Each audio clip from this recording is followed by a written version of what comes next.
राजा रामजी गौड़ एक महान जनजाति स्वतंत्रता सेनानी और गौड़ शासक थे। उनका जन्म तेलंगाना के आसिफाबाद निर्मल तालुक के एक गौड़ राजवंश परिवार में हुआ था।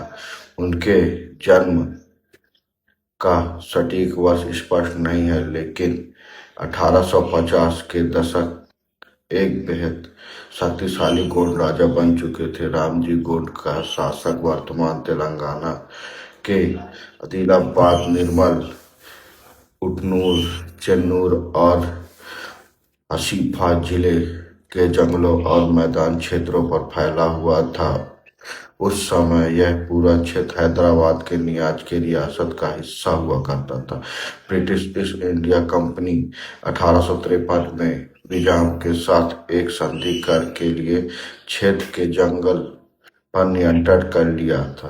अंग्रेजों ने आदिवासियों की परंपरागत खेती को रोककर जंगल की कीमती सौगान की लकड़ी का दोहन शुरू किया। अंग्रेज और निजाम अधिकारी ने आदिवासियों पर लगान थोप दिया और वसूली के लिए धनी जमींदारों को संयुक्त कर दिया, जिससे गौड़ समुदाय में भारी आक्रोश। रामजी गौड़ ने केवल अपने कबीले की ही नहीं बल्कि विभिन्न समुदाय को एक साथ जोड़ा, जिन्होंने 1000 लड़कों की सेना बनाई, जिससे 300 गौड़ आदिवासी, 200 रोहिला और मुसलमान और 500 मराठा व तेलुगु सैनिक शक्ति थे।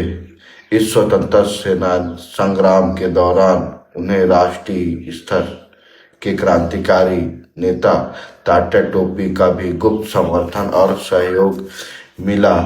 रामजी गौड़ ने अंग्रेजों की सेना को हराकर निर्मल शहर पर अधिकार कर लिया और खुद को वहां का स्वतंत्र राजा घोषित कर 3 साल तक ब्रिटिश हुकूमत की चुनौती की। 19 अप्रैल 1860 को कर्बन रॉबर्ट में ब्रिटिश सेना ने भारी बंदोबस्त के साथ निर्मल शहर को घेर लिया। आधुनिक हथियारों से लैस ब्रिटिश और निजाम की संयुक्त सेना के खिलाफ गौड़ के वीरों ने बहादुरी से लड़ाई लड़ी, लेकिन कुछ गद्दारों, मुखबिरों से और धोखे के कारण रामजी गौड़ और उनके साथियों को नदी के पास बंदी बना लिया गया।